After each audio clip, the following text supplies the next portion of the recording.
Et sous la pression des marchés, de Bruxelles, mais aussi de la Cour des comptes, le gouvernement s'attaque à une équation budgétaire, on le sait, qui est quasiment insoluble, encore pire que l'an dernier, et qui repose notamment sur ce gros effort budgétaire de 40 milliards d'euros pour ramener le déficit public à 4,6% l'année prochaine. Bonjour Marc. Marc, pour l'instant, François Bayrou n'est pas très content. C'est ce qui se dit, notamment du retour de ses ministres à qui il a demandé de faire des efforts. Et pour l'instant, la première copie des différents ministres et ministères ne le satisfait pas. Alors, à ce stade, c'est dans la préparation du budget, on est au stade où c'est l'administration qui fait des propositions au ministère du Budget et à Matignon. Et donc, effectivement, ces propositions qui devaient aboutir à des baisses de dépenses dans certains ministères, ou en tout cas au fait de contenir les dépenses, aboutissent plutôt à ce que si on fait l'addition, les crédits budgétaires demandés augmenteraient de 8% et les emplois publics seraient augmentés de 20 000. Donc, François Bayrou fait comprendre qu'il n'est pas du tout content de ce qu'ont proposé les ministères. Maintenant, on rentre dans la phase plus politique où les ministres vont aller voir directement la ministre du Budget, Amélie de Montchalin, pour prendre des arbitrages. Et donc là, ça devrait commencer à atterrir un peu plus. Et puis, s'il y a des blocages et encore des demandes trop fortes des différents ministères, eh bien là, ça sera à François Bayrou, selon un processus assez classique, le Premier ministre rendra des arbitrages pour que tout ça rentre dans l'idée, comme vous disiez, de réduire le déficit à 4,6%. Il faut calibrer un effort entre l'État, donc les ministères, la sécurité sociale et les collectivités locales. Donc c'est tout ça qu'il faut mettre ensemble. Et là, on est dans une première phase qui est apparemment où l'administration n'a pas trop changé son mode de fonctionnement. Et si on prend une perspective plus politique, évidemment, François Bayrou a intérêt à faire passer ce message pour dire, regardez, moi, vous me prenez comme n'importe quel Premier ministre, vous faites toujours comme avant, tout comme avant, alors que je vous ai demandé des économies. Ben moi, je ne céderai pas et il faut vraiment que vous changiez de mentalité. On n'est plus dans l'ère Covid où tous les crédits étaient ouverts et on pouvait dépenser sans compter. Quand on regarde l'ensemble de la dépense publique, il y a une partie qui est liée aux collectivités, évidemment, l'assurance maladie, enfin la santé, et il y a l'État. Sur la partie liée à l'État, est-ce que les dépenses sont tenues année après année? Parce que je retombais sur ce chiffre, sur ces frais de personnel de l'État qui ont augmenté quasiment de 7% l'an dernier, soit 7 milliards d'euros. Et là, certains se diront, mais ça dérive. Oui, alors ces 7 milliards d'euros, il faut pas trop les surinterpréter. C'est-à-dire qu'il y a eu des années où il y a eu beaucoup d'inflation et l'État n'a pas revalorisé autant que l'inflation ses personnels. Et donc, pour compenser un petit peu, il a pris des mesures catégorielles et à une année où l'inflation était plus très forte. Et donc, les 7%, c'est une sorte de rattrapage des années précédentes. Et ce qui est sûr, c'est que sur longue période, il pourrait y avoir, l'État a fait quelques efforts de gestion de sa masse salariale, mais ces efforts pourraient être plus importants. Et pour éviter de geler le point d'indice tous les ans, ou en tout cas qu'il y ait zéro revalorisation des fonctionnaires sur plusieurs années, eh ben, il va falloir faire des choix dans les dépenses de l'État. Et donc dire quels sont les choix qu'on fait. Sinon, petit à petit, vous avez un appauvrissement de certains fonctionnaires, un peu comme on a vu avec les professeurs. Et c'est notamment parce qu'on a revalorisé les profs, je pense que tout le monde juge ça légitime, qu'il y a eu ces dernières années des augmentations très importantes de masse salariale. Donc il faut remettre ça un petit peu en contexte. Il y a eu des primes exceptionnelles pour les JO, par exemple pour la police. Tout ça rentre dans ce chiffre de 7%. Mais il est clair que l'État devra participer au redressement des comptes et donc changer un peu la manière dont il mène ses politiques publiques. C'est ce que François Bayrou a demandé à ses ministres, aux directeurs de cabinet, a demandé d'inclure les opérateurs de l'État. Vous savez, ces 400 organismes qui tournent, qui gravitent autour de l'État, mais qui se gèrent indépendamment des ministères. Eh bien, c'est là qu'il a demandé une réorganisation et on va voir si ça débouche sur quelque chose. Euh, je voyais que Marine Le Pen disait d'ailleurs en réaction aux annonces attendues de François Bayrou pour trouver encore une fois toutes ces économies, elle dit les Français n'en peuvent plus des impôts. Leur demander des efforts sans que l'État n'en soit capable d'en faire, ça devient insupportable. La question indirectement, c'est est-ce que François Bayrou osera s'attaquer au train de vie de l'État? Est-ce que c'est le sujet, le train de vie de l'État?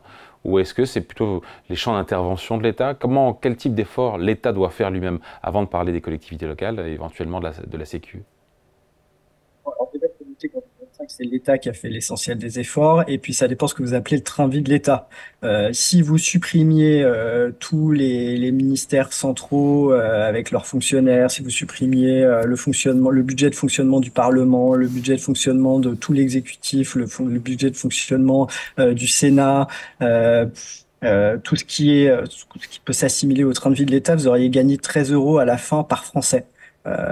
Donc on voit bien que c'est pas du tout à l'échelle de l'endettement de la France, et c'est pas exactement ça le problème. L'État peut évidemment être beaucoup plus efficace, mais quand vous regardez ce qu'il dépense, par exemple à l'éducation nationale, ben, il y a beaucoup de dépenses de masse salariale de professeurs. Est-ce qu'il y a des parents d'élèves qui trouvent que leurs enfants ont des professeurs qui sont tout le temps en phase 2, qui sont correctement remplacés? Non. Donc il y a sûrement un problème d'organisation, on peut mieux organiser les choses, mais faire croire aux gens, ça je suis absolument catégorique là-dessus, faire croire aux gens qu'il y a des économies de dépenses publiques qui ne pourraient toucher personne sauf l'administration administrante, ça c'est totalement faux. C'est-à-dire que à chaque fois que vous avez un politique qui vous raconte ça, vous devez dresser l'oreille et vous dire, il me mène en bateau, il ne frappe jamais ce qu'il a dit. Les politiques qui vous proposent des économies, ils feront forcément des économies dans ce qu'on appelle le champ de la dépense sociale, c'est-à-dire plus de 50% de la dépense publique. Si vous dites le contraire, c'est qu'ils vous mentent. Donc il faut bien avoir ça en tête. Qu'est-ce qu'on Après, appelle dépense évidemment, sociale? Qu'est-ce qu'on appelle dépense sociale? c'est toutes les dépenses de protection sociale, les dépenses qui sont portées par l'État mais qui vont au social, le RSA, les dépenses qui financent la dépendance, l'assurance maladie, l'assurance chômage, les dépenses de retraite évidemment qui représentent à elles seules 25% de la dépense publique. Et après, évidemment que vous avez quelques économies à faire dans l'organisation de l'État, notamment les recoupements avec les collectivités locales ou les collectivités locales qui assument des missions qui se recoupent entre elles. Donc là, il y a plusieurs milliards d'économies à faire. Mais une fois que vous les avez fait, c'est pas du tout à l'échelle du problème de la France qui, rien que pour stabiliser sa dette, a besoin de l'ordre de, dans les estimations un peu basses, 100 milliards. oui, 120 milliards. Ouais. 120 milliards, sans compter le financement de la transition écologique, sans financer l'effort probablement de réarmement qu'on va devoir faire dans les prochaines années. Rien que pour stabiliser la dette, c'est-à-dire qu'à un moment où l'économie ne s'effondre pas, où il n'y a pas de crise comme le Covid, disons, eh bien, si vous voulez simplement arrêter que votre dette, enfin, empêcher que votre dette continue d'augmenter pour qu'à un moment, quand il y aura une nouvelle crise, vous puissiez l'augmenter pour faire face à un problème et arrêter la dette, on sait que arrêter d'augmenter la dette, on sait que c'est important pour que les créanciers se disent l'État français sera capable de me rembourser un jour ce fardeau de la dette, des intérêts de la dette va pas peser trop lourd sur ses épaules empêcher à ce point les politiques publiques que tous les Français seront mécontents. Donc si je veux qu'on puisse me rembourser, il faut que l'État n'accumule pas trop de dettes et pas trop d'intérêts de la dette à rembourser.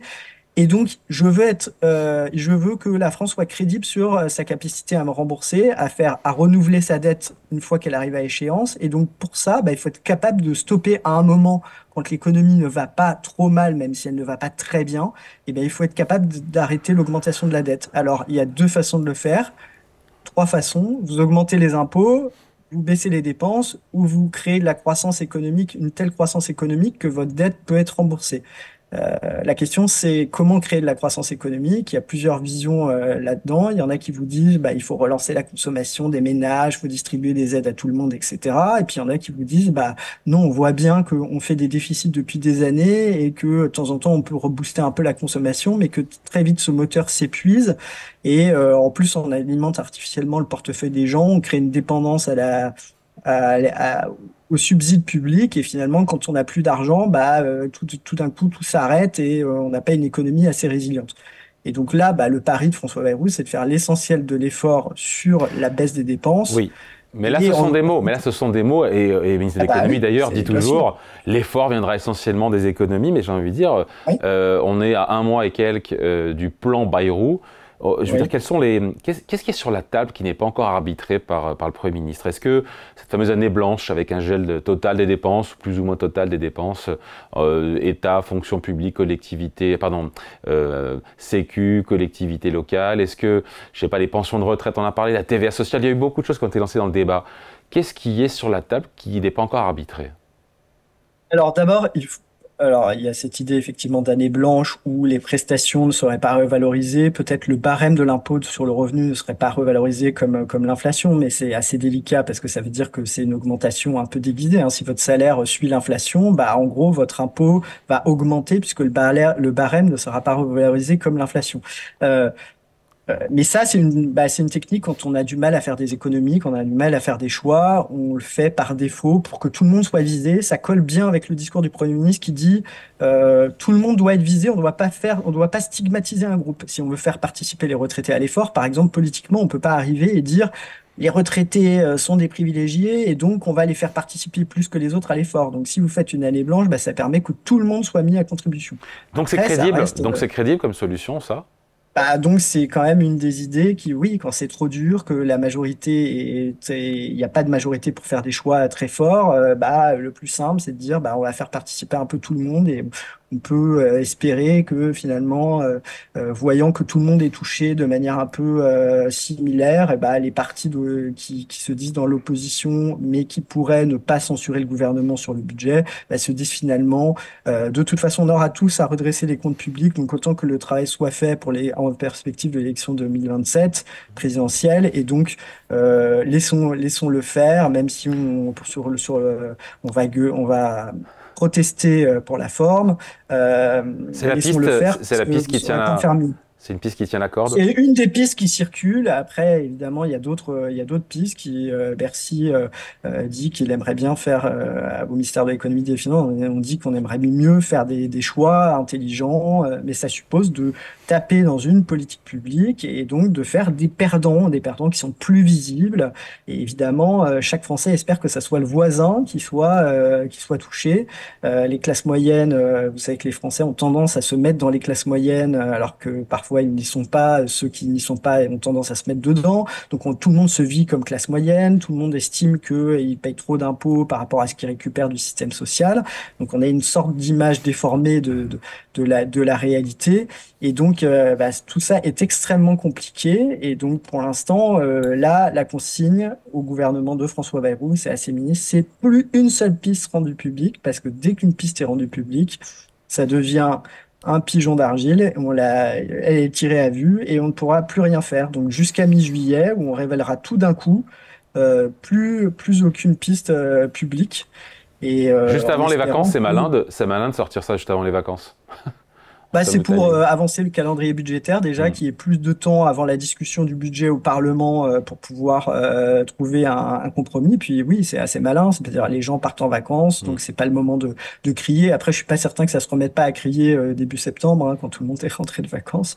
Mais en tout cas, l'idée, c'est de s'y prendre plus en amont, de donner une perspective pour les années suivantes également, de ne pas donner que les 40 milliards nécessaires pour 2026, parce qu'encore une fois, il faudra réitérer l'exercice plusieurs fois. L'idée aussi, c'est de passer par des réformes qui font des économies, c'est-à-dire des réformes structurelles. Un peu, par exemple, l'exemple qui sort le plus souvent, l'opinion en avait parlé, le premier, c'était l'idée d'une nouvelle réforme de l'assurance chômage pour s'aligner un petit peu sur le système allemand, parce que certains économistes disent on est encore plus généreux que la plupart des pays standards en Europe, et donc est-ce qu'on peut encore se payer ça alors qu'on a des gens qui pourraient revenir plus rapidement à l'emploi. Donc l'idée, c'est en gros de mettre un peu le système sous pression et que l'indemnisation du chômage soit un tout petit peu moins généreuse pour accélérer le retour à l'emploi.